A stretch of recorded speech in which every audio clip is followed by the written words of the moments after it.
Good morning and good evening friends. चलिए हम लोग चलते हैं अपने आज के सेट में। सबसे पहले मैंने आप लोगों को बताया था कि हम लोग 5-7 क्वेश्चन मैथ और 5-7 क्वेश्चन रीजनिंग लेंगे। तो मैं स्टार्टिंग मैथ से कर रहा हूँ, है ना। और आप लोग भी बिल्कुल पेन पेपर के साथ रेडी हो जाइए और फिर इस क्वेश्चन को या इस सेट को बनाएंगे। चलते हम लोग सबसे पहले क्वेश्चन में। सबसे पहला क्वेश्चन आपको क्या कह रहा है? सबसे पहला क्वेश्चन कह रहा है 2⁻x, ये घातांक करने का सवाल है। आपको कह रहा है अंडर रूट में है x, ठीक है। सबसे पहले तो ये जानना का ज़रूरत है आपको कि ये 2⁻256 वैल्यू किसका होता है? ये होता है 2⁸ का। किसका होता है? 8 का, ठीक है। हम लोग को ये पता होना चाहिए कि ये जब अंडर रूट अपोजिट साइड जाएगा तो स्क्वायर बन जाता है। यानी हम लोग लिख सकते हैं 2⁻x इज इक्वल टू 2⁸ का ऐसे होल स्क्वायर, ठीक है। फिर हम लोग को पता होना चाहिए कि स्क्वायर के ऊपर अगर स्क्वायर हो, यानी पावर के ऊपर अगर पावर हो, तो वो आपस में क्या होता है? मल्टीप्लाई हो जाता है। तो ये हो जाएगा 2⁸ इंटू 2 इज इक्वल टू क्या? 2⁻16। अब बेस अगर सेम है तो पावर का आंसर भी इक्वल होना चाहिए, यानी x का वैल्यू क्या आएगा? 16 आएगा। आई होप सो आप लोगों को ये समझ में आया हो। चलते हैं अगले क्वेश्चन में। अगला क्वेश्चन क्या कह रहा है? अगला क्वेश्चन कह रहा है a⁴ plus b⁴ is equal to a² b²। तो आपसे पूछ रहा है a⁶, ठीक है, प्लस b⁶। तो देखिए सबसे पहले तो ये समझिए कि यहाँ पे हम लोग इसको लिख सकते थे a⁴, ठीक है, plus b⁴ minus a² b² is equal to 0। ये ध्यान में रखेंगे आप, ठीक है। अब बात कर लें इसकी, इसको हम लोग लिख सकते थे a² का होल क्यूब, ठीक है, और b² का होल क्यूब, ठीक है। आप समझ रहे हैं? अब बहुत ध्यान से देखिएगा, a³ प्लस b³ का फॉर्मूला होता है a³ प्लस b³ का फॉर्मूला क्या होता है आपका? a प्लस b, यानी a² प्लस b², ठीक है, क्योंकि a का वैल्यू a² है। a प्लस b a² यानी a⁴ माइनस ab यानी a² b² और प्लस b² यानी कि b⁴। देखिए मैं यहाँ फार्मूला लिख देता हूँ पहले आपको। a³ plus b³ is equal to होता है a प्लस b, ठीक है, a² माइनस ab और प्लस b²। क्लियर? इसी फॉर्मूला को मैंने यहाँ पे लिखा है। अब आप देखेंगे तो आपको दिखेगा, क्या दिखेगा, कि ये जो आपका सेगमेंट है a² यानी a⁴ minus a² b² plus b⁴, देखिए इसका यहाँ पर हमारा इक्वेशन से जो वैल्यू आया था वो वैल्यू क्या आया था? 0 आया था। और 0 से किसी भी नंबर को मल्टीप्लाई करेंगे तो आउटपुट क्या आएगा? 0 आएगा। मेरी बात समझ रहे हैं? 0 से किसी भी नंबर को मल्टीप्लाई करेंगे आउटपुट 0 आएगा। नेक्स्ट क्वेश्चन बहुत ही धांसू क्वेश्चन है ना, बहुत सॉलिड क्वेश्चन है। आपसे पूछ रहा है 100 - 1, 100 - 2, 100 - 3 डॉट डॉट डॉट 100 - 200, और बाय में आपका दे रहा है डिक्रीजिंग ऑर्डर में 1 तक आपको आंसर पूछ रहा है। तो देखिए आंसर क्या होगा। एग्ज़ाम में कभी भी ऐसा क्वेश्चन आए तो बहुत डरने वाली बात नहीं है, आपको यहाँ के थोड़ा लॉजिक लगाना है। लॉजिक क्या लगाना है? देखिए जैसे 100 - 1 है, 100 - 2 है, 100 - 3 है, और माइनस होता हुआ 200 तक गया है। इसका मतलब एक टर्म आया होगा 100 - 100, और आपको पता है 100 - 100 का वैल्यू क्या होगा? 100 - 100 का वैल्यू 0 होगा, और 0 और ऊपर में सारा का सारा मल्टीप्लिकेशन में है ना। तो 0 को किसी भी नंबर से मल्टीप्लाई करेंगे तो आउटपुट क्या होगा? 0 होगा। और 0 बटे कुछ भी हो, है ना, बटे में आपका 100 से लेके, या फैक्टोरियल 100 कह सकते हैं नीचे वाले को, फैक्टोरियल 100। तो 0 बाय कुछ भी हो, आंसर क्या होगा? 0 होगा। बहुत मस्त क्वेश्चन है ये, समझने के लिए कि नंबर सिस्टम कितना आसान है। देखिए अगला क्वेश्चन क्या है। यदि किसी संख्या को 221 से भाग देने पर 64 शेषफल आता है, या तो उसी संख्या को 13 से भाग देने, देखिए आपको कह रहा है कोई संख्या है, सपोज दैट x, उसको अगर 221 से भाग दिए हैं तो रिमाइंडर क्या है? 64 आया है। मतलब ये संख्या, और कुछ भी यहाँ y आया हो, है ना, मतलब ये संख्या इसका डायरेक्ट मल्टीपल है ना, इसका डायरेक्ट मल्टीपल और बाय प्लस 64 होगा। मतलब हम लोग लिख सकते हैं 221 इंटू वाई प्लस 64। हालांकि जब मैं क्लास पढ़ाता हूँ तो मैं इतना नहीं समझाता हूँ, लेकिन समझ लीजिए। अब कह रहा है इसी संख्या को 13 से भाग दिया जाए तो क्या होगा? तो 13 से भाग देने पर होता क्या है लॉजिकल इस क्वेश्चन में, 13 से डिवाइड करने के बाद ये वाला संख्या पूरा पूरा कट जाता है, क्योंकि ये 13 से कटने वाला है ना। आप देख लीजिए इसको, ये 17 टाइम में कटेगा, और जब ये कटेगा तो y वाला भी ख़त्म हो जाएगा, तो इसको हम लोग भूल जाते हैं। सीधा सीधा जो फर्स्ट टाइम में रिमाइंडर आया होता है ना, उससे हम लोग काम करते हैं। जैसे यहाँ पे भी देखिए, इसी को अब डिवाइड करना बच रहा है, तो आपके पास क्या है, 64 को जब 13 से डिवाइड करेंगे तो हमारे पास 13 चौके 52, 52, ठीक है। तो रिमाइंडर क्या बचा आपका, 12। देखिए 64 से अगर 52 को घटा दें तो रिमाइंडर क्या बचेगा, 12 आएगा। तो आंसर क्या होगा, 12 आंसर होगा। तो जब आप 1-2 क्वेश्चन ऐसा बना लेंगे तो आपको पता चलेगा कि फर्स्ट वाले का जो रिमाइंडर है, उसी रिमाइंडर पे हम लोगों को सीधा सीधा नेक्स्ट वाले से को डिवाइड करना है, क्योंकि ये वाला नंबर क्या होता है, सीधा इससे कट रहा होता है, तो इससे कोई मतलब नहीं होता है। नेक्स्ट क्वेश्चन क्या है कि यदि किसी वस्तु के विक्रय मूल्य में 60% की कमी कर दी जाए, ठीक है, तो क्रय मूल्य पर 10% की हानि होती है, आरंभिक लाभ प्रतिशत क्या है ना। तो आपसे पूछ रहा है लाभ परसेंट। देखिए मैंने आपको एक क्वेश्चन, एक आपको तरीका बताया था। आपको कह रहा है क्या कि विक्रय मूल्य में 60% की हानि होती है, यानी कि MP का 40% जो है और कमी होती है, और क्रय मूल्य का 10% कमी होता है, CP का 90 है। MP का जो 40% है वो कॉस्ट प्राइस का 90 है, क्योंकि 10% का क्या हो रहा है, लॉस हो रहा है, ठीक है। यहाँ से MP/CP अगर निकाल लें तो हमारे पास आ जाएगा 90/40, कट कर लीजिएगा तो आ जाएगा आपका, इंटू 100 कर लीजिए सीधा सीधा, तो आंसर ही आ जाएगा, क्योंकि आपसे क्या पूछ रहा है, प्रॉफिट परसेंटेज पूछ रहा है। अच्छा, इसको 100 करने के लिए क्या करें, 25 से मल्टीप्लाई कर लें, तो ऊपर वाले को भी 25 से मल्टीप्लाई कर लेंगे, तो फाइनली CP आएगा 100, तो MP आ जाएगा आपका 25 नमा 225। तो जब 100 आपका कॉस्ट प्राइस है, 200 आपका मार्क प्राइस है, तो आपसे पूछ रहा है आरंभिक लाभ परसेंट क्या है, तो आप आरंभिक लाभ परसेंट 125% होगा, है ना, क्योंकि दोनों पे प्रॉफिट कितना हो रहा है, 125 का, कॉस्ट प्राइस कितना है, 100 है। मेरी बात समझ रहे हैं।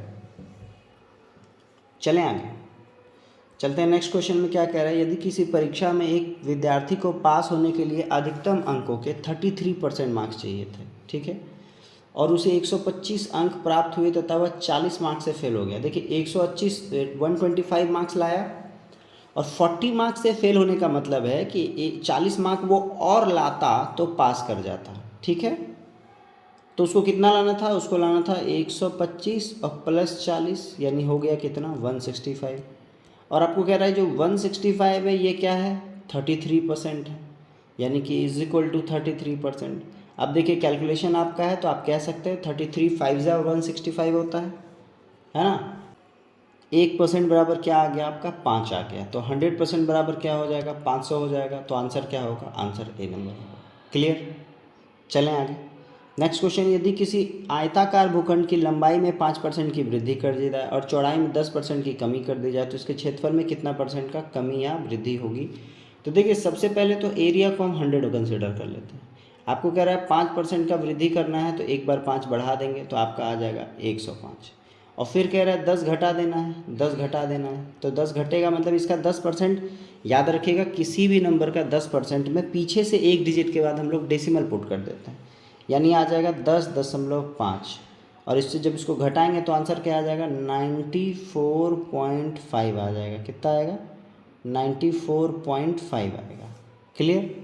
तो देखिए आपको कितनी की कमी नज़र आ रही है, हम लोग को कमी नज़र आ रही है 5.5 का कमी आ रहा है। कितना आ रहा है, 5.5% की क्या आ रही है, कमी आ रही है। तो चलिए आई होप सो आपको ये समझ में आया हो, वेरी गुड। अब हम लोग चलते हैं अपने GS वाले सेगमेंट में। चलिए फ्रेंड, अब हम चलते हैं अपने 75 जो है GS यानी समान विज्ञान और समान अध्ययन के क्वेश्चन में। पहला क्वेश्चन क्या कह रहा है, दीफू दर्रा कहाँ स्थित है।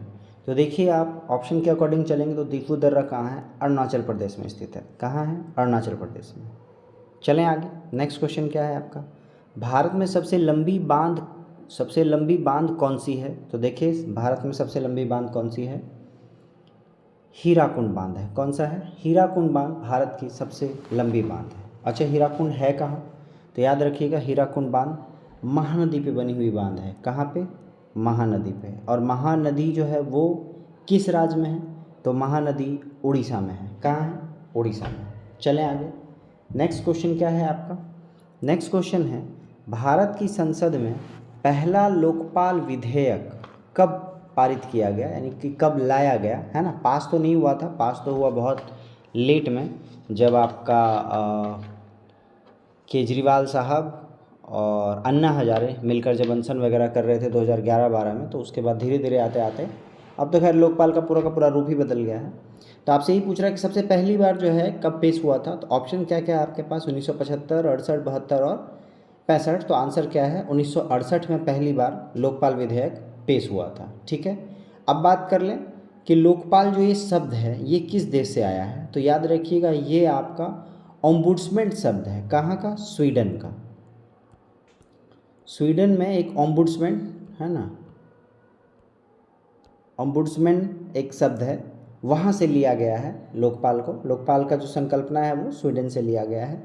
और बात कर लें कि लोकपाल पहले कौन लोकपाल हैं हमारे, तो पहले लोकपाल थे पी.सी. घोष, है ना, जिसको फुल फॉर्म बोलेंगे हम लोग पिनाकी चंद्र घोष। अब वर्तमान में लोकपाल कौन है, तो वर्तमान में लोकपाल हैं प्रदीप कुमार मोहंती। कौन है, Pradeep Kumar Mohanty. I hope so काफ़ी डेटा मिल गया होगा आपको, है ना। सबसे पहला क्या कि पहला बिल कब आया, 1968 से ही ये चल रहा था कंटिन्यू। फिर ये लिया कहाँ गया है, स्वीडन के ओम्बुड्समैन वर्ड से लिया गया है। पहले लोकपाल कौन थे, पी.सी. घोष थे, और वर्तमान में कौन है, प्रदीप कुमार मोहंती है। नेक्स्ट क्वेश्चन क्या है, बिहार पंचायत राज अधिनियम 2006 की धारा 90, बहुत डीप में ये क्वेश्चन है। 2006 की धारा 90 की उपधारा 1 के अधीन कौन सी संस्था की स्थापना है। तो याद रखिएगा ये संस्था कौन है आपकी, ग्राम कचहरी। किसकी स्थापना हो रही है, ग्राम कचहरी का जो जिक्र है वो बिहार पंचायत राज अधिनियम 2006 का धारा 90 के उपधारा 1 में बताया गया है। चलें आगे। नेक्स्ट क्वेश्चन क्या है, निम्नलिखित में से कौन एक पंचायतों से संबंधित नहीं है। तो देखिए आप ऑप्शन देखेंगे तो आपको एक ही बार में दिख जाएगा वो ऑप्शन क्या है। वो ऑप्शन है आपका ऑप्शन नंबर बी, संविधान का 74वां संशोधन अधिनियम। आपको पता है जब पंचायती राज व्यवस्था आता है तो आता है 73वां, यानी कि 73rd कॉन्स्टिट्यूशन अमेंडमेंट आता है। 74वां नहीं होगा, 74वां किससे था, नगर पालिका से था। चलें आगे। नेक्स्ट क्वेश्चन क्या है, माउंट एवरेस्ट पर 2 बार चढ़ने वाली विश्व की पहली महिला कौन सी थी। तो याद रखिएगा माउंट एवरेस्ट पर चढ़ने वाली 2 बार लगातार चढ़ने वाली विश्व की प्रथम महिला है संतोष यादव। कौन है, संतोष यादव। हालांकि अब तो करंट में ऐसा भी आता है कुमारी रीता शेरपा है जो 26 बार भी चढ़ चुकी हैं, बट इस क्वेश्चन के अकॉर्डिंग ये आंसर सही होगा। इनिशियली में 2 बार लगातार चढ़ी थी कौन, संतोष यादव। नेक्स्ट क्वेश्चन क्या है आपका, गांधीवादी विचारधारा का मूलाधार क्या है, यानी कि गांधीवादी जो थॉट्स चल रहा है वो आखिर किस बेस पे चल रहा है। तो ऑप्शन देखिए आपका, ऑप्शन राजनीतिक अभियान नहीं होगा, सामाजिक आंदोलन भी नहीं होगा, व्यक्ति और की तो स्वतंत्रता तो बिल्कुल नहीं, धर्म और नैतिकता, ये दोनों पे फोर्स देते थे गांधी जी। ठीक है, किस पे, धर्म और नैतिकता पे। नेक्स्ट क्या है, अमीर खुसरो किसके दरबार में प्रसिद्ध कवि थे। तो याद रखिएगा अमीर जो खुसरो हैं इनको तोते हिंद भी कहा जाता है ना। और ये किसके दरबार में दरबारी कवि थे, अलाउद्दीन खिलजी के दरबार में दरबारी कवि थे। खिलजी वंश में अलाउद्दीन खिलजी। ठीक है, नेक्स्ट क्वेश्चन क्या है आपका, धर्म के बारे में यह किसने कहा था कि यह जनता के लिए अफीम है और आज के डेट में यही हो रहा है। धर्म किस तरह काम करता है, अफीम की तरह काम करता है, ये किसने कहा था। तो याद रखिएगा ये कहा था मार्क्स ने, कार्ल मार्क्स ने ये कहा था कि धर्म क्या है, अफीम की तरह काम करता है। नेक्स्ट क्वेश्चन क्या है, अच्छा नेक्स्ट क्वेश्चन जाने से पहले जान लेते हैं कि कार्ल मार्क्स ने एक पुस्तक लिखी है दास कैपिटल। क्या लिखे है, दास कैपिटल, ये ध्यान में रखेंगे। नेक्स्ट क्वेश्चन क्या है, पतंजलि इसके संकलन के लिए विख्यात हैं, यानी पतंजलि जो है या जो थे वो उन्होंने क्या बनाया है ना, योग सूत्र, ब्रह्म सूत्र, मालती, माधव और आयुर्वेद। तो याद रखिएगा पतंजलि योग सूत्र के लिए जाने जाते हैं ना, योग के लिए जाने जाते हैं। योग सूत्र की संकल्पना किन्होंने की, पतंजलि ने की। और बात कर ले कि पतंजलि कब थे, है ना, किसके शासनकाल में, तो ये शुंग वंश के शासनकाल में थे। मेरी बात समझ रहे हैं, शुंग वंश के शासनकाल पुष्यमित्र शुंग के दरबार में रहते थे। किसके, पुष्यमित्र शुंग, पुष्यमित्र शुंग के दरबार में थे। ठीक है, चलें आगे, ये ध्यान में रखेंगे। रजत क्रांति का संबंध किससे है? तो वेरी गुड, देखिए रजत क्रांति का संबंध किससे है आपका? अंडा से है। किससे है? अंडा से है रजत क्रांति का संबंध। अच्छा, अब हम बात कर लें तिलहन उत्पादन को आखिर कौन सा क्रांति कहते हैं? तो तिलहन उत्पादन को कहते हैं हम लोग पीली क्रांति। क्या कहते हैं? पीली क्रांति। दुग्ध उत्पादन को क्या कहते हैं? दुग्ध उत्पादन को कहते हैं हम लोग वाइट रेवोल्यूशन, है ना, मतलब श्वेत क्रांति, क्योंकि थोड़ा सा इंग्लिश है मेरा क्लियर, हिंदी में सोचना पड़ता है। और थर्ड आपका क्या है? अगर सपोज दैट ये रिसेंटली अभी 2-3 महीने पहले एग्जाम्स में आया है, आलू के उत्पादन की क्रांति को क्या कहते हैं? तो याद रखिएगा गोल क्रांति कहते हैं। आलू है कैसा? गोल गोल, ठीक है, तो गोल क्रांति कहते हैं आलू को। नेक्स्ट क्वेश्चन है पोबा रिजर्व फॉरेस्ट किस राज्य में स्थित है? तो देखिए जो पोबा रिजर्व फॉरेस्ट है वो आपका किस राज्य में है? वो आपका असम में है। किस राज्य में है? असम में है। और असम में भी आपको पता है एक सिंह गेंडा के लिए आपका क्या है? काजीरंगा है, ठीक है। और राजीव गांधी ओरांग राष्ट्रीय उद्यान भी कहाँ है? असम में ही, ठीक है। चलें आगे। नेक्स्ट क्वेश्चन क्या है आपका? क्वेश्चन नंबर 13, भारत का मानक समय रेखा किससे जिले से होकर गुजरती है? किस जिले से होकर गुजरती है भारत का मानक समय रेखा? तो देखिए मानक समय रेखा टोटल अगर बात करें, टोटल, तो देखिए जब हम लोग कर्क रेखा की बात करते हैं तो टोटल 8 राज्यों से गुजरती है। कितना? 8 राज्यों से। सिमिलरली जो मानक समय रेखा है वो समय रेखा 5 राज्यों से गुजरती है। हम लोग थोड़ी देर बाद मैप देखेंगे तो क्लियर हो जाएगा वो 5 राज्य कौन से हैं। फिलहाल इसका आंसर क्या है? मानक समय रेखा किस जिले से होकर गुजरेगी? तो ये इलाहाबाद में मिर्ज़ापुर ज़िले से होकर गुजरेगी, ठीक है। चलिए हम लोग चलते हैं मैप की ओर। देखिए आप इस मैप में देख सकते हैं कोस्टल एरिया के बारे में बताया था, लेकिन हम लोग को क्या पढ़ना है? हम लोग को पढ़ना है अंतर्राष्ट्रीय समय रेखा। तो याद रखिएगा जो अंतर्राष्ट्रीय समय रेखा है वो 82.5 डिग्री ईस्ट से जाता है ना। पूर्वी देशांतर रेखा है 82.5 डिग्री, जो कि इस पॉइंट से होकर गुजरेगा। बहुत ध्यान से इस लाइन को देखिएगा तो आपको समझ में आएगा कि वो 5 राज्य कौन कौन से हैं, है ना। इस वाले पॉइंट से होकर गुजरेगा। तो देखिए सबसे पहला आता है आपका यूपी। आप ऊपर देख सकते हैं जो आपका यूपी राज्य है वो सबसे पहले यहाँ पे आपका टकरा रहा है यूपी। उसके बाद हम बात कर लें किसकी? एमपी की। यहाँ पे थोड़ा सा एमपी टकराएगा। फिर बात कर लें किसकी? छत्तीसगढ़ की। ये वाला आपका छत्तीसगढ़ है। फिर हम बात कर लें उड़ीसा की, ये आपका उड़ीसा है। और फिर बात कर लें आंध्र प्रदेश की, ये आपका आंध्र प्रदेश है। देखिए मुझे तो ये सारा स्टेट का लोकेशन पता है। आई होप सो आप भी धीरे धीरे मैप में स्टेट के लोकेशंस को याद कर लें, जिससे बहुत बेहतर रहेगा, ठीक है। ऊपर से चलें तो हमारा क्या आएगा? उत्तर प्रदेश, मध्य प्रदेश, छत्तीसगढ़, उड़ीसा और आंध्र प्रदेश। इस सारे से होकर क्या होता है आपका जो 82 डिग्री जो अंतर्राष्ट्रीय समय रेखा है ये क्रॉस करता है। आई होप सो आप इसको समझ रहे होंगे।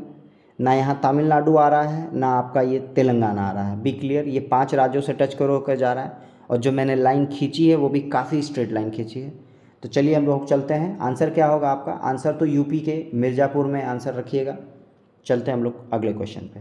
तो इस क्वेश्चन का आंसर क्या होगा? इस क्वेश्चन का आंसर होगा मिर्ज़ापुर, ठीक है। अगला क्वेश्चन हम लोग देखते हैं। अगला क्वेश्चन क्या कह रहा है? हम्पी का खुला संग्रहालय किस राज्य में स्थित है? तो देखिए जो हम्पी का जो खुला संग्रहालय है वो कहाँ है आपका? कर्नाटक में है। कहाँ है? कर्नाटक में है, ठीक है। चलें नेक्स्ट है भाभा परमाणु रिसर्च सेंटर कहाँ स्थित है? तो देखिए बार्क कहते हैं इसको, BARC, है ना, भाभा एटॉमिक रिसर्च सेंटर। ये कहाँ है आपका? तो ऑप्शन के अकॉर्डिंग देखिए आप, तो ऑप्शन क्या है आपका? मुंबई में है। कहाँ है? मुंबई में। अच्छा, भाभा एटॉमिक रिसर्च सेंटर बनाया कब गया था? तो याद रखिएगा 1954 में बनाया गया था। कब? 1954 में ही। और उस 1954 में ही ललित कला अकेडमी अवार्ड दिया जा रहा है। 1954 से ही भारत रत्न की स्थापना हो रही है, ये भी आप ध्यान रखिएगा। पहली बार 1954 में ही भारत रत्न मिला था। भारत में जूट सबसे अधिक कहाँ होता है? तो याद रखिएगा मैंने ये रिपीटेड क्वेश्चन है, एक सेट में बहुत डिटेल में बताया था कि वेस्ट बंगाल और बांग्लादेश। तो अगर बांग्लादेश हमारे साथ रहता तो हम लोग विश्व में जूट में नंबर 1 पे रहते, क्योंकि आज भी जो है बांग्लादेश क्या है? नंबर 1 पे है। और बांग्लादेश से सटा हुआ राज्य कौन सा है? वेस्ट बंगाल, जहाँ की जूट का उत्पादन इंडिया में सबसे ज़्यादा होता है। तो आंसर क्या होगा? बंगाल के डेल्टा क्षेत्र में। कहाँ होगा? बंगाल के डेल्टा क्षेत्र में। नेक्स्ट है नीलगिरी के पहाड़ी क्षेत्र में किसकी खेती की जाती है? तो देखिए नीलगिरी के पहाड़ी क्षेत्र में, है ना, क्योंकि ये कर्नाटक की बात हो रही है, यहाँ क्या होगा? कॉफ़ी का उत्पादन होगा। किस चीज़ का उत्पादन होगा? कॉफ़ी का उत्पादन होगा। और सॉरी, ये कर्नाटक नहीं है, नीलगिरी का पहाड़ी क्षेत्र कहाँ है? तमिलनाडु में है। कहाँ है? तमिलनाडु में। चलें फ्रेंड्स, पढ़ाते पढ़ाते कभी क्या कुछ वर्ड आगे निकल जाता है, गलत सही, तो काफ़ी कुछ माइंड में चलता रहता है, तो मिसस्पेल्ड के लिए मैं हमेशा माफ़ी मांगता हूँ आप लोगों से। चलिए आगे अगला कह रहा है कि कौन सा सुमेलित नहीं है। तो देखिए आपको सीधा सीधा संस्कृत, जो शास्त्रीय भाषा है, उसको 2005 में शामिल किया गया है। कब? 2005 में। कन्नड़ 2008 में, मलयालम 2013 और सबसे लास्ट उड़ीसा 2014 में जुड़ा है शास्त्रीय भाषा की लिस्ट में। संस्कृत कब जुड़ा है? 2005 में जुड़ा है, ये आप ध्यान में रखेंगे। नेक्स्ट क्वेश्चन ये है आपका, फिर से रिपीटेड, यूएन सुरक्षा परिषद में कितने स्थायी सदस्य होते हैं? तो आपको लास्ट क्लास के वीडियो में भी मैंने आपको बताया था कि यूएन सुरक्षा परिषद में टोटल कितने स्थायी होंगे? 5 होंगे। कौन कौन सा होंगे? उसको मैंने कहा था ABCFR, है ना, अमेरिका, ब्रिटेन, चाइना, फ्रांस और रशिया। नेक्स्ट है एशियन डेवलपमेंट बैंक का मुख्यालय कहाँ है? तो देखिए ये भी लास्ट सेट में मैंने आपको बताया था, एशियन डेवलपमेंट बैंक का मुख्यालय कहाँ है? मनीला में है। और मनीला आपका आंसर होगा। क्या होगा? मनीला। मनीला किस देश की राजधानी है? फिलीपींस की राजधानी मनीला है। चलिए हम लोग अगले क्वेश्चन को देखते हैं। अगला क्वेश्चन क्या है? भारत की खोज, है ना, पुस्तक अहमदनगर किला जेल में कारावास के दौरान लिखी गई थी। भारत की खोज के लेखक कौन थे? याद रखिएगा, भारत की खोज का अगर इंग्लिश करेंगे तो शायद थोड़ा आसान हो जाएगा। इसका इंग्लिश है discovery of India. Discovery of India.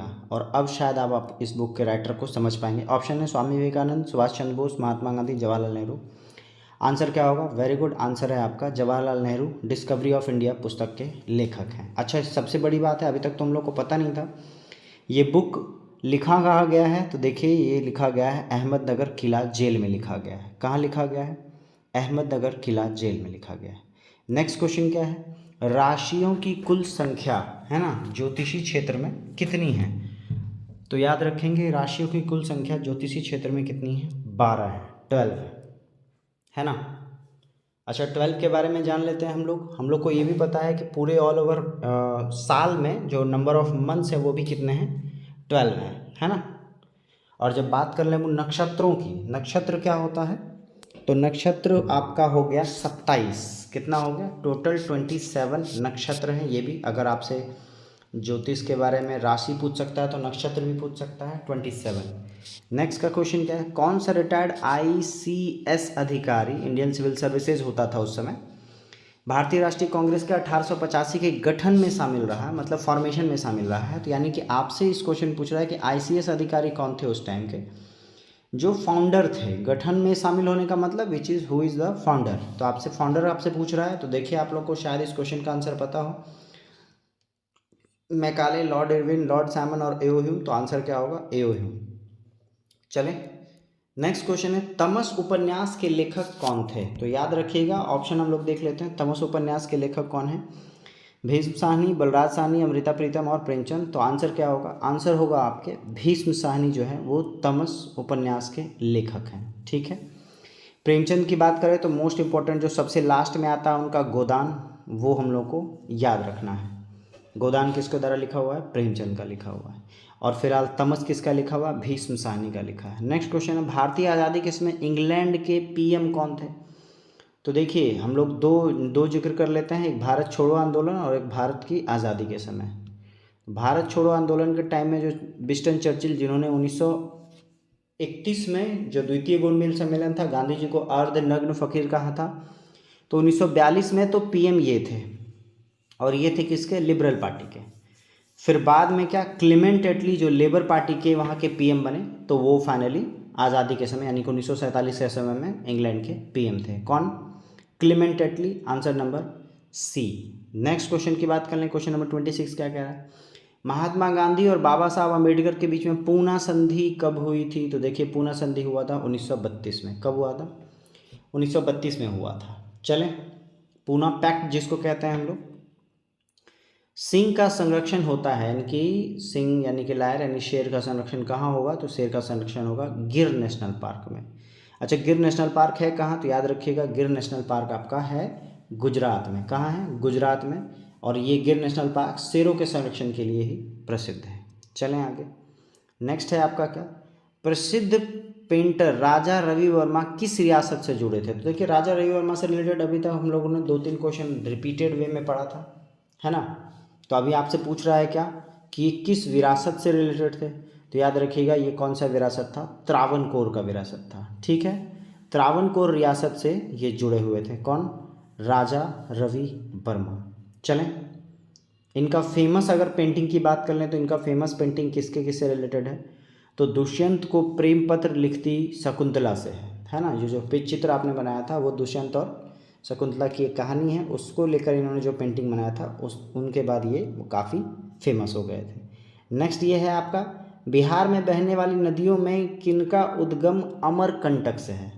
कहाँ से है, अमरकंटक से है। तो ऑप्शन क्या क्या है, आपको पता भी होगी, कोयन, सोन, कारो और पुनपुन। तो आंसर क्या होगा, सोन। सोन नदी का जो उद्गम है वो कहाँ है, अमरकंटक से है। और मैंने आपको गंगा का रिवर फ्लो जो बताया था आपका पूरा नदी घाटी गंगा के बारे में, तो उसमें दिखाया था आपको सोन आकर कहाँ जुड़ती है, गंगा से जुड़ती है पटना के आसपास मनेर में, है ना। चलें आगे। नेक्स्ट क्वेश्चन क्या है, पूर्ण स्वराज का संकल्प कांग्रेस द्वारा कब पारित किया गया था। तो जो लोग फॉलो कर रहे हैं उनको इसका आंसर पता होगा। आप देखें एक बार ऑप्शन 1930, 29, 30 और 31। तो 30 वाला 2 है, 26 फरवरी, 26 जनवरी।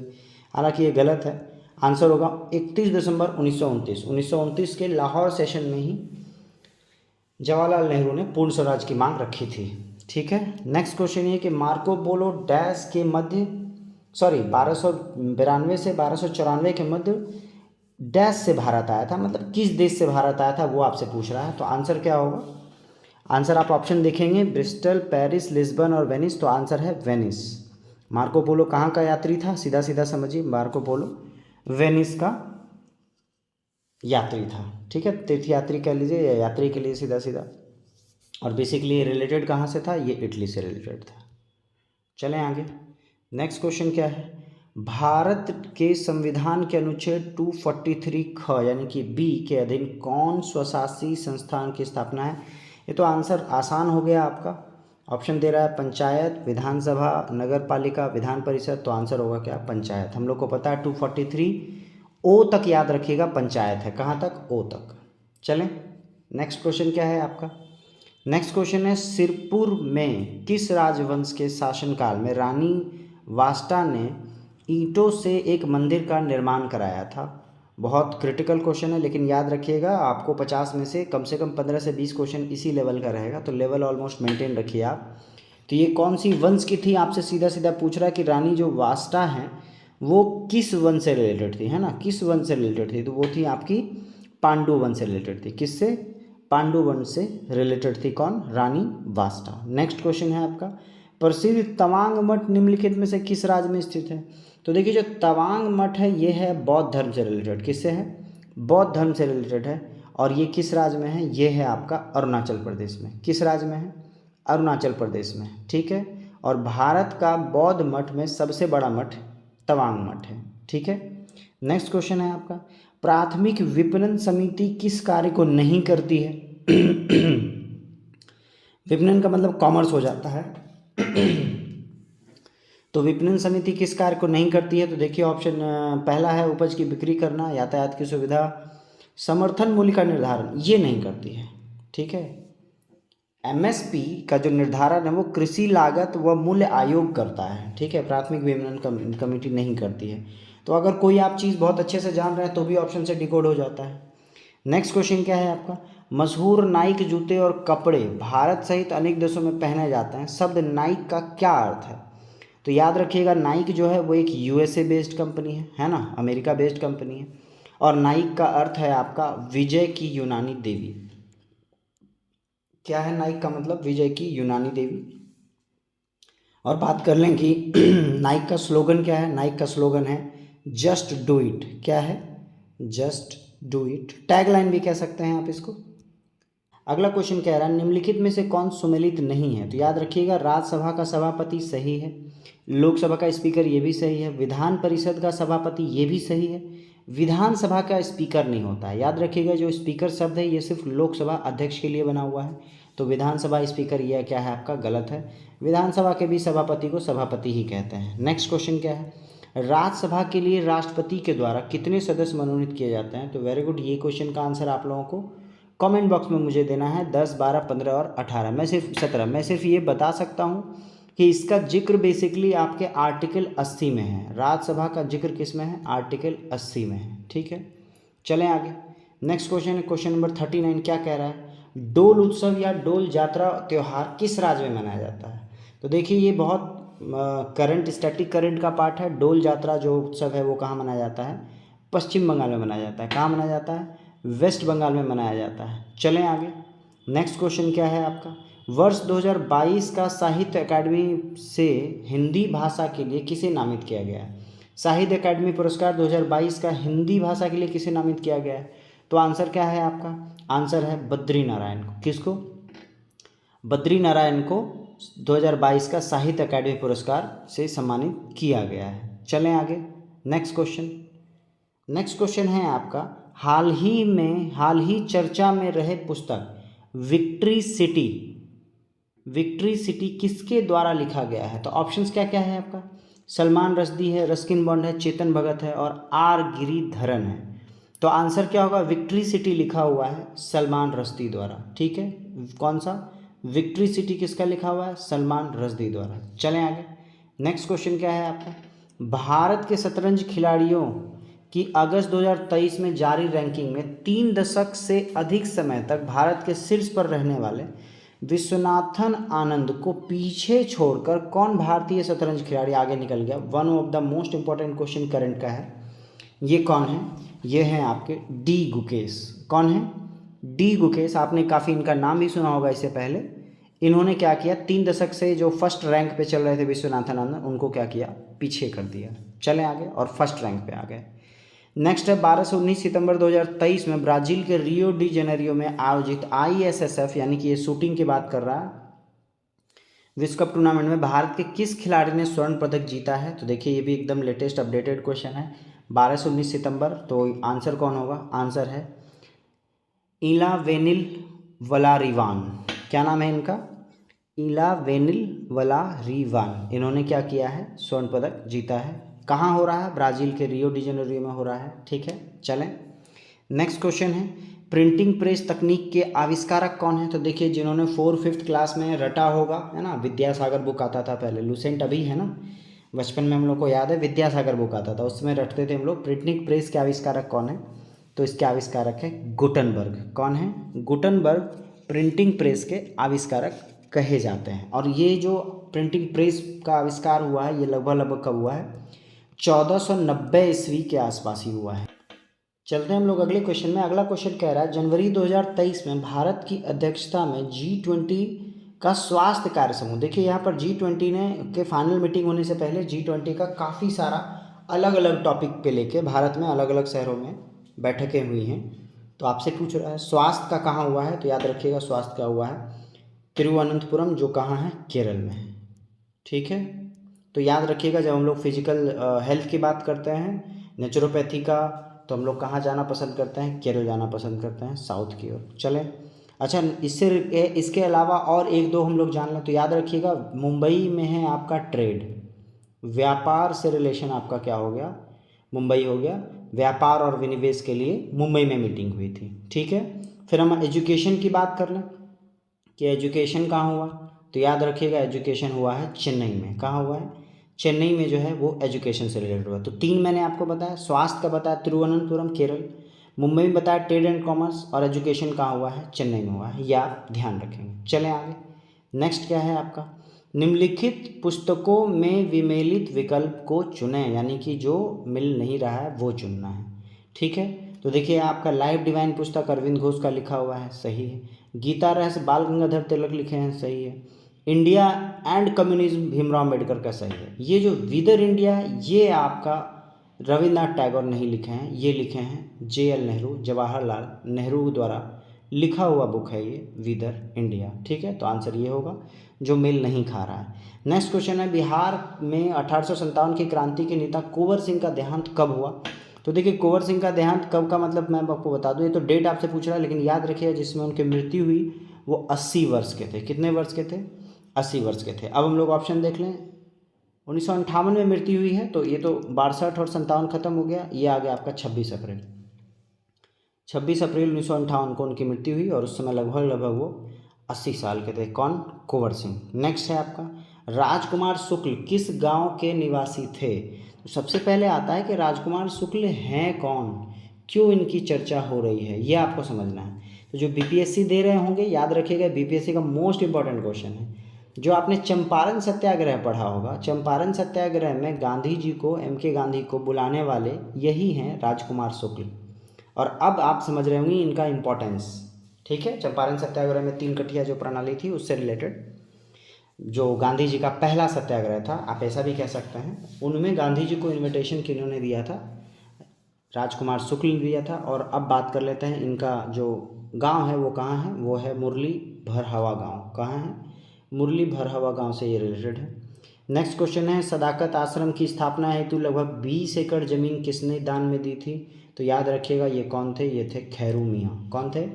खैरू मियाँ। चले नेक्स्ट क्वेश्चन, क्वेश्चन नंबर 50 और हमारा जीएस का लास्ट क्वेश्चन है। क्या कह रहा है? हम बहुत बड़ी भूल करेंगे यदि हम बिहार की जनता और उनके मंत्रिमंडल को लीग यानी कि आप बात कर लीजिएगा, ये लीग की बात हो रही है 1946 में, तो ये मुस्लिम लीग के बारे में बात हो रही है। लीग के नेताओं के हिंसक और असभ्य आक्रमणों के आगे आरक्षित छोड़ दें, मतलब फ्री छोड़ दें। ऐसा किसने कहा था? तो याद रखेंगे, ऐसा हमारे भारत के बिस्मार्क सरदार पटेल लौह पुरुष ने कहा था। किसके बारे में? बिहार के बारे में, कि हम लोग मुस्लिम लीग के हिंसा में बिहार को नहीं झोंक सकते हैं। ठीक है, चलें आगे। एक गतिशील बस में एकाएक ब्रेक लगाने से बस सवारी आगे की ओर झुक जाता है। यह गति का प्रथम नियम है। कैसा नियम है? न्यूटन का प्रथम नियम है, जिसको हम लोग जड़त्व का नियम कहते हैं। ठीक है, इसकी वजह से होता है क्या? हमारा पैर बस के साथ रुक जाता है और शरीर क्या होता है? चलना चाहता है तो वो आगे की ओर झुक जाता है। ठीक है, चलें। इनर्शिया कहते हैं इसको, इंग्लिश में इनर्शिया कहते हैं। नेक्स्ट क्वेश्चन है आपका, एक साधारण आवर्धन ग्लास में निम्न शामिल है। तो देखिए, जब साधारण कह रहा है और आवर्धन कह रहा है और चारों का चारों लेंस है, तो जो आवर्धन वाला लेंस होता है वो कौन सा है? वो है आपका उत्तल लेंस। तो उत्तल लेंस छोटी फोकल लंबाई वाली या उच्च फोकल लंबाई वाली? याद रखिएगा, फोकस क्षमता जिसका जितना ज़्यादा होगा वो उतना ज़्यादा मैग्नीफाई करता है, वो उतना ज़्यादा बड़ा आपको इमेज दिखाएगा। आपको साधारण आवर्धन बोल रहा है, मतलब नॉर्मल आपका बढ़े, तो उसके लिए हमको क्या चाहिए? छोटी फोकल लेंथ वाली चाहिए। कौन सी? छोटी फोकल लेंथ वाली। क्लियर? नेक्स्ट क्वेश्चन क्या है आपका, आधुनिक आवर्त सारणी, ठीक है, आधारित है। तो याद रखिएगा, आधुनिक आवर्त सारणी किस पे आधारित है? परमाणु संख्या पे। कहाँ है आंसर? ऑप्शन है ऑप्शन नंबर सी, परमाणु क्रमांक पे। ठीक है, इससे पहले जितनी भी आवर्त सारणी बनी थी वो सब थी परमाणु भार पे, है ना, जिसमें मेंडलीव का भी आवर्त सारणी था। ठीक है, फिर आपका ट्रायड था, ट्रायड यानी कि त्रियक वाला पर था, है ना, फिर सारेगामा था, न्यूलैंड वाला सारेगामा था। तो वो उन सबको छोड़कर मोस्ले साहब ने परमाणु क्रमांक पे बिठाकर आपका एक आधुनिक आवर्त सारणी बनाया है। नेक्स्ट है, अल्कीन का सामान्य सूत्र क्या है? तो देखिए, अल्कीन जो है वो एक संतृप्त हाइड्रोकार्बन है। मेरा ऐसा पूरा विश्वास है कि जिस समय मैं आपको केमिस्ट्री पढ़ाऊंगा तो क्लियर एकदम कट हो जाएगा कि केमिस्ट्री क्या है। संतृप्त हाइड्रोकार्बन है और संतृप्त हाइड्रोकार्बन का फॉर्मूला होता है CnH2n+2, है ना, ये है फॉर्मूला। तो आंसर क्या होगा? आंसर नंबर बी होगा, अल्कीन का फॉर्मूला CnH2n। नेक्स्ट क्वेश्चन है, समभारिक परमाणु में, समभार का मतलब याद रखिएगा, भार का मतलब अभी बताया था थोड़ी देर पहले कि प्रोटॉन प्लस न्यूट्रॉन का संख्या इक्वल होना चाहिए, और प्रोटॉन और न्यूट्रॉन को मिलाकर बनता है न्यूक्लियोनो। ठीक है, न्यूक्लियानों की संख्या समान होनी चाहिए, यही आपका क्या है? समभारिक का मतलब उनका भार बराबर होना चाहिए, और भार रिलेटेड है प्रोटॉन और न्यूट्रॉन से, तो दोनों को ऐड करके सम न्यूट्रॉनो। लास्ट वाले सेट में आपको बताया था इसके बारे में। जल की कठोरता किसकी उपस्थिति के कारण होती है? तो जल की कठोरता होती है मैग्नीशियम बाइकार्बोनेट की वजह से। किसकी वजह से? मैग्नीशियम बाइकार्बोनेट की वजह से भी जल की कठोरता होती है। नेक्स्ट है आपका ल्यूमेन किसका एसआई मात्रक है? वापस से 9 क्लास का एकदम एनसीईआरटी बेसिक्स क्वेश्चन है। तो ल्यूमेन जो है वो ज्योति फ्लक्स का एसआई मात्रक है। किसका? ज्योति फ्लक्स का एसआई मात्रक है। नेक्स्ट क्वेश्चन क्या है? वायुमंडल में नाइट्रोजन गैस की प्रतिशतता कितनी है? तो मैं आपको ये बताऊंगा नहीं, ये आप लोग को क्या करना है, कमेंट में मुझे आप लोग आंसर देंगे। चलते हम लोग अगले क्वेश्चन में। अगला क्वेश्चन कह रहा है सूर्य के प्रकाश में किस रंग का प्रकीर्णन सबसे अधिक होता है। देखिए जिसका जिसका वेव जो होता है वो कम होगा ना, वेग यानी कि स्पीड, उसका जो है प्रकीर्णन सबसे ज़्यादा होगा। तो हम लोग को पता है ऑप्शन, इसका आंसर आपको देना है लाल, हरा, बैगनी और नीला। तो आंसर क्या होगा, बैगनी रंग का जो प्रकीर्णन है वो सबसे ज़्यादा होता है, मतलब बिल्कुल ही डिफ्यूज़ कर जाता है, इसलिए दिखता नहीं है। तो नीचे और ऊपर के बीच में नीला ऐसा बचता है जो कि हम लोग को विजिबल हो पाता है। अदरवाइज सबसे ज़्यादा प्रकीर्णित कौन होता है, बैगनी होता है। नेक्स्ट क्वेश्चन है कार्बन, नाइट्रोजन, ऑक्सीजन और फ्लोरीन के द्वितीय आयनन विभव का सही क्रम क्या है। देखिए आयनन विभव कहते किसको हैं, तो ऊर्जा का वह न्यूनतम मात्रा जो किसी तत्व के बाह्यतम कक्षा से एक इलेक्ट्रॉन को बाहर निकाल सके। ये मैंने सेकेंड लास्ट आपको सेट के डिस्कशन में भी बताया था कि बाहर आउटर मोस्ट ऑर्बिट से एक इलेक्ट्रॉन बाहर निकालने में जितनी ऊर्जा लगेगी उसको हम लोग कहते हैं आयनन ऊर्जा। क्या कहते हैं, आयनन विभव कहते हैं। तो आपसे ये पूछ रहा है क्या कि सही क्रम क्या है, मतलब किसका सबसे ज़्यादा होगा और किसका सबसे कम होगा। तो देखिए कार्बन के बाहर में 4 होता है, निकाल लेना बहुत आसान है। फिर फ्लोरीन होगा, फिर नाइट्रोजन होगा और सबसे लास्ट में ऑक्सीजन होगा, क्योंकि इसके बाहर में क्या है आपका 2 इलेक्ट्रॉन है, ठीक है। और जितना आपका कम इलेक्ट्रॉन रहेगा उतना न्यूक्लियस से, आप ऐसा समझिए, उतना आपका न्यूक्लियस से जो फोर्स है वो ज़्यादा रहेगा।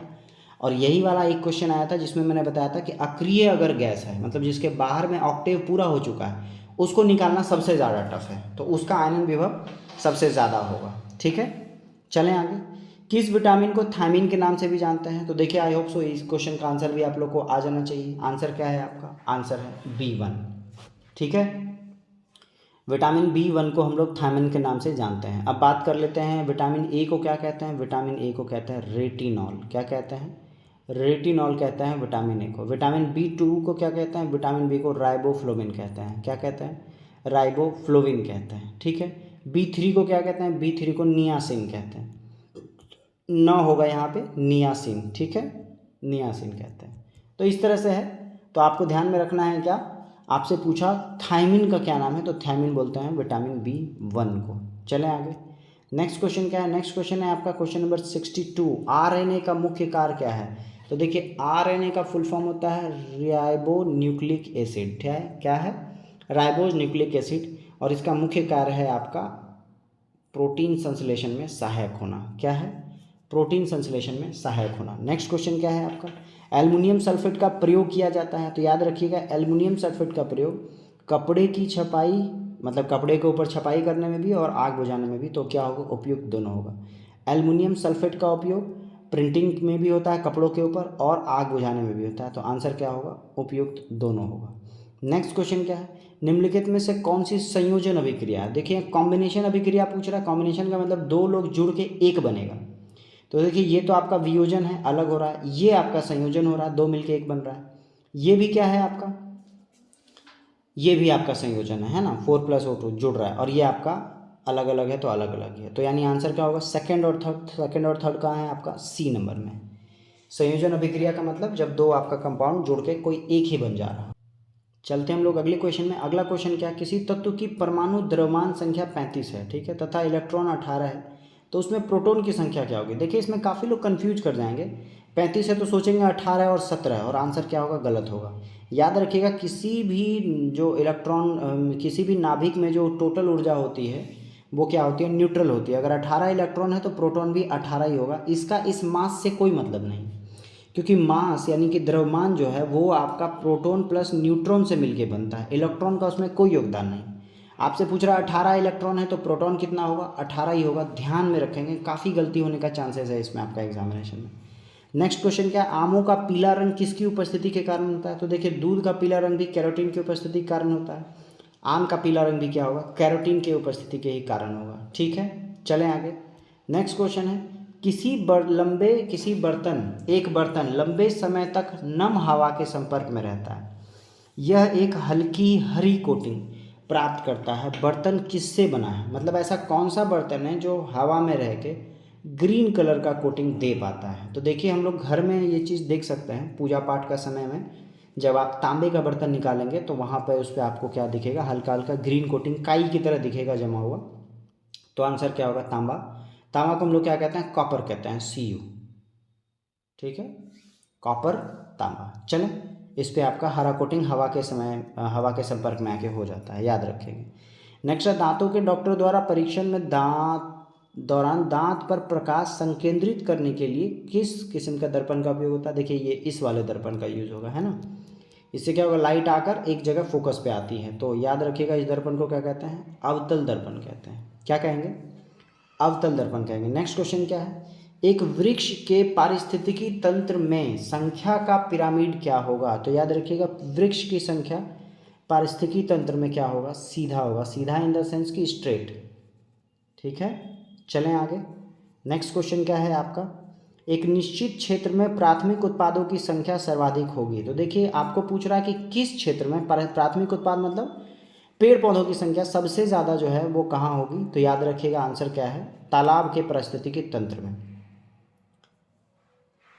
जहाँ भी नदी है, नदी बेसिन है, तालाब बेसिन है, उसके आसपास किनारे में जितना ज़्यादा प्रोडक्शन यूनिट दिखेगा उतना आपको और कहीं नहीं दिखता है। तो आंसर क्या होगा, तालाब के पारिस्थितिकी क्षेत्र का मतलब आसपास का इकोलॉजी में। चलें नेक्स्ट क्वेश्चन क्या है, निम्नलिखित में कौन सा तत्व का परमाणु संख्या 33 है। तो देखिए सबसे पहले अगर 33 है तो हम लोग को बाकी सबका जानना है। नियोन का क्या होता है, 10 होता है। क्या होता है, 10 होता है।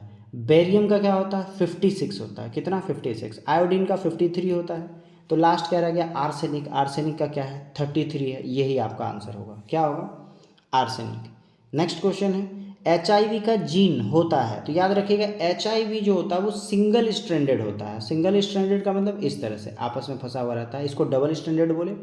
सिंगल स्ट्रैंडेड का मतलब आपस में ही मुड़ा हुआ होगा। तो याद रखिएगा सिंगल स्ट्रैंडेड का मतलब होता है SS आपको दिख रहा होगा यहाँ पे 2 ऑप्शन में। अब HIV में आपका DNA है या RNA है ये भी समझना है। तो याद रखिएगा HIV किससे है, RNA से है। किससे है, RNA से। HIV का फुल फॉर्म क्या है, ह्यूमन इम्यूनो डिफिशियंसी वायरस, ठीक है, HIV। तो ह्यूमन इम्यूनो डिफिशियंसी वायरस, ठीक है। चलें आगे। तो ये HIV में कौन सा जीन होता है, तो याद रखेंगे HIV में जो जीन है वो क्या है आपका SSRNA है। क्या है, SSRNA है। चलें आगे। नेक्स्ट क्वेश्चन है क्वेश्चन नंबर 73। क्या कह रहा है, 73 का निम्न में से कौन सा कथन सत्य है। तो CO2 को शुष्क बर्फ के रूप में जाना जाता है, ये सही है, आपने पढ़ा होगा। CO2 गैस गुजरने से जल का दूधिया रंग होता है, कैल्शियम कार्बोनेट बनता है, ये भी सही है। और कैल्शियम कार्बोनेट को अकेले गर्म करने पर CO2 गैस निकलता है, ये भी सही है। तो आंसर क्या होगा, 73 का आंसर होगा टोटल करेक्ट। क्या होगा, टोटल करेक्ट, ठीक है। देखिए ये जो लास्ट का 2 है ना, ये वाला, इसका अपोजिट ये वाला है, ऐसा समझिए। नेक्स्ट क्वेश्चन क्या है आपका 74, जल में नमक को घोलने से प्राप्त होता है। तो देखिए जल में नमक को अगर मिला दें तो ऐसा कौन सा मिश्रण बनेगा, उसको हम लोग कहते हैं समांगी मिश्रण कहते हैं। होमोजीनियस मिक्सचर होता है जिसमें कि हम अगर जल में नमक को मिला के अगर चैछनी से छानेंगे तो नमक क्या होता है, जल में के साथ कंप्लीट मिलके आर पार हो जाता है। नेक्स्ट क्वेश्चन और लास्ट क्वेश्चन GS का क्या है आपका, GS पूछ रहा है कोशिका आकार निम्नलिखित में से कौन सा युग्म सही है। कोशिका आकार का निम्न में से कौन सा युग्म सही है। लाल रक्त कोशिका गोलाकार होता है, ये सही है। पेशी कोशिका तर्करूपी होता है, ये भी सही है। तो आंसर क्या होगा, 1 और 2 केवल है आंसर, बी नंबर आंसर है। बी नंबर आंसर में क्या है, याद रखिएगा रेड ब्लड सेल जो होता है RBC वो गोलाकार होता है और जो पेशी उत्तक है वो तर्करूपी होता है। तो चलते हैं हम लोग और 4-5 क्वेश्चन रीजनिंग की ओर। चलिए फ्रेंड रीजनिंग के हम लोग इस क्वेश्चन को देखते हैं। क्वेश्चन बहुत ही आसान है और बहुत ज़बरदस्त है। यहाँ पर क्या है, आपको कंप्यूटर के स्क्रीन को बहुत ध्यान से देखना पड़ेगा। क्वेश्चन में देखिए आपको दे रहा है कि जो आपका प्लेयर है उसके लिए राउंड शेप दिया हुआ है, ठीक है। जो डॉक्टर है उनके लिए ट्रायंगल शेप दिया हुआ है और जो आर्टिस्ट हैं कलाकार हैं उनके लिए रेक्टेंगल दिया हुआ है। क्वेश्चन क्या कह रहा है आपसे, क्वेश्चन कह रहा है कि कितने डॉक्टर ना तो खिलाड़ी हैं और ना ही कलाकार। देखिए आपसे पूछ रहा है कितना डॉक्टर, यानी कि ट्रायंगल में ऐसा कौन सा है जो खिलाड़ी नहीं है, मतलब ये वाले सेगमेंट को कट कर लीजिए, और कलाकार भी नहीं है, मतलब ये भी कट कर लीजिए। तो आंसर क्या होगा आपका 27, तो ऑप्शन बी होगा।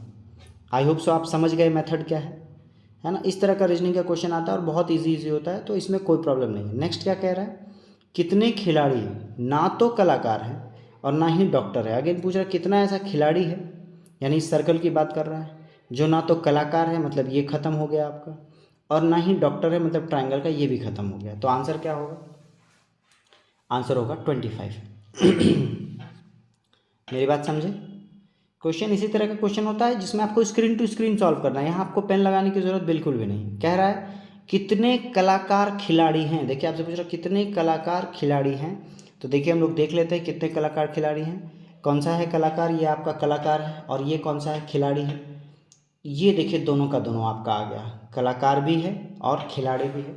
दोनों को क्या कर लीजिए, ऐड ऑन कर लीजिए। देखिए क्वेश्चन में कहीं भी डॉक्टर के बारे में नहीं बोला है, तो इसलिए हम लोग इसको साथ लेकर चलेंगे, है ना, कॉमन लेकर चलेंगे। तो 22 और 3 क्या हो गया, 25 हो गया। तो आंसर क्या है इसका, 25 है। तो ऑप्शन देख लेते हैं हम लोग, ये आपका 25 हो गया। ठीक है, ये 3 क्वेश्चन, ये आपका फिगर वाला जो क्वेश्चन है ये बहुत आसान क्वेश्चन है। सिर्फ अपनी निगाहों को, आई को स्क्रीन पर रखिए, है ना, बहुत इजीली बन जाएगा। चलते हैं हम लोग अगले क्वेश्चन में। अगला क्वेश्चन देखिए ब्लड रिलेशन का द बेस्ट क्वेश्चन है। इसमें आपको एग्जाम में कैसे अटेम्प्ट लेना है वो समझना है। आपको कह रहा है क्या कि P डिवाइड Q का मतलब क्या है। तो P डिवाइड का मतलब होता है माता है, यानी कि P माता है किसकी, Q की। ऐसे चलते हैं। नेक्स्ट Q प्लस R का क्या मतलब है। तो प्लस का मतलब है पिता है, तो Q पिता है किसका, R का। तो ये रहा प्लस, यहाँ प्लस का मतलब मेल है, याद रखिएगा। फिर R और T के बीच में माइनस है, तो माइनस का क्या रिलेशन है। तो माइनस का रिलेशन है कि भाई है। तो R जो है वो भाई है किसका, T का। फिर T के K के साथ क्या रिलेशन है, तो इनटू, फिर वापस देखेंगे तो इनटू का रिलेशन क्या, पुत्री का है। तो T जो है वो पुत्री है किसकी, K की। तो अब आप समझिए कि ये दोनों भाई बहन हैं, ये दोनों हस्बैंड वाइफ होगी। ये इसको क्या बोलेगी, सासू माँ बोलेगी। क्या बोलेगी, सासू बोलेगी। नेक्स्ट क्वेश्चन क्या है आपका 140 में कह रहा है आपका सीरीज आपको ढूंढना है ना। सीरीज में सारा का सारा क्या है आपका, अल्फ़ाबेट भी अलग अलग है। तो अल्फ़ाबेट का अब हम लोग देखेंगे सीक्वेंस। क्या करेंगे, अल्फ़ाबेट के प्लेसिंग्स को जब पुट करेंगे तो हम लोगों को इसका आउटपुट पता चलेगा। तो अल्फ़ाबेट के प्लेसिंग के लिए आप लोग को क्या करना है, A to Z तक का प्लेसिंग आपको याद करना पड़ेगा। अगर वो याद है और उसका ऑपोजिट याद है तो मैं हमेशा कहता हूँ कि जो आपका कोडिंग डिकोडिंग है वो बहुत आसान हो जाना है। क्या हो जाना है, बहुत आसान हो जाना है, बिलीव मी। चलें आगे, देखिए कैसे आपका ये कैरी फॉरवर्ड हो रहा है। कैसे कैरी फॉरवर्ड हो रहा है वो आप ध्यान दीजिएगा। हम लोग देख रहे हैं E, जब इसका प्लेसिंग वैल्यू रखिएगा तो E का प्लेसिंग वैल्यू क्या है, E का प्लेसिंग वैल्यू आपका 5 है और यहाँ पर आपको 9 दिख रहा है। ये आपका क्या है, POP का मतलब 16 है और 20 हो रहा है। देखिए बहुत ध्यान से देखिए, 5 और 4 9 हो रहा है, फिर आपका 8 और 4 12 हो रहा है, फिर 11 और 4 15 हो रहा है, फिर 13 और 4 17 हो रहा है।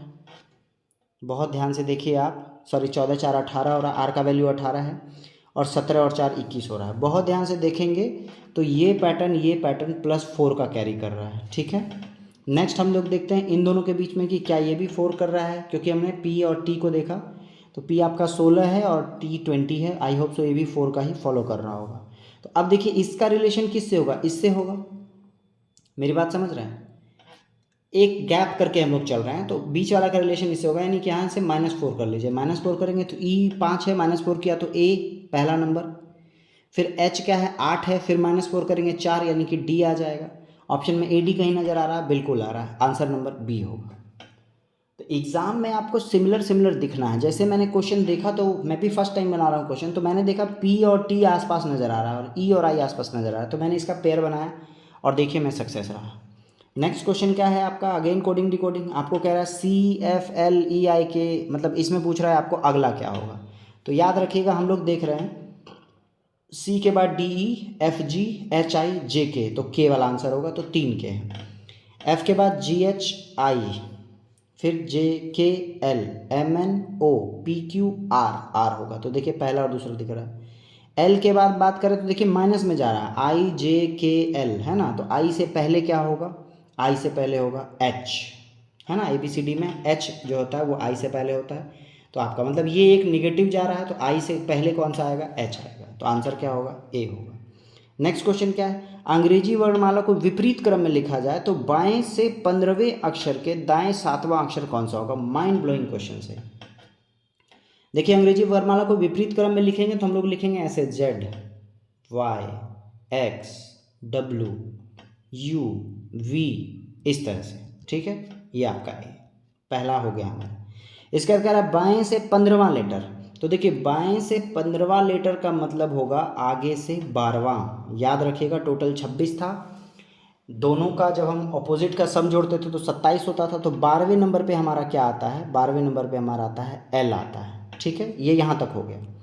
उसके बाद कह रहा है कि दाएं सातवां कौन सा होगा। फिर यहाँ से जब 7 कदम आगे चलेंगे तो 7 कदम आगे चलेंगे तो कैसे होगा, तो देखिए आपका 11, 10, 9, 8, 7, 6 और 5, यानी सीधा सीधा 12 में आप क्या कर लीजिए और 7 जोड़ लीजिए, या उधर से आप आइए 15 में और 7 जोड़ लीजिए। तो 15 और प्लस 7 क्या हो जाएगा, 22 हो जाएगा।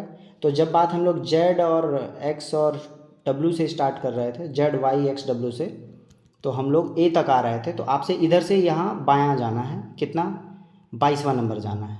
तो 22वां नंबर का मतलब राइट साइड से आपका 5वां होगा। ऑलवेज याद रखिएगा, राइट और लेफ्ट दोनों का कॉम्बिनेशन का सम 27 होता है। तो 22वां का मतलब क्या हो गया, ए साइड से बात करें, राइट साइड से, तो हमारा क्या होगा, 5वां होगा। और 5वां लेटर कौन सा है, ए है। कौन सा है, ए है।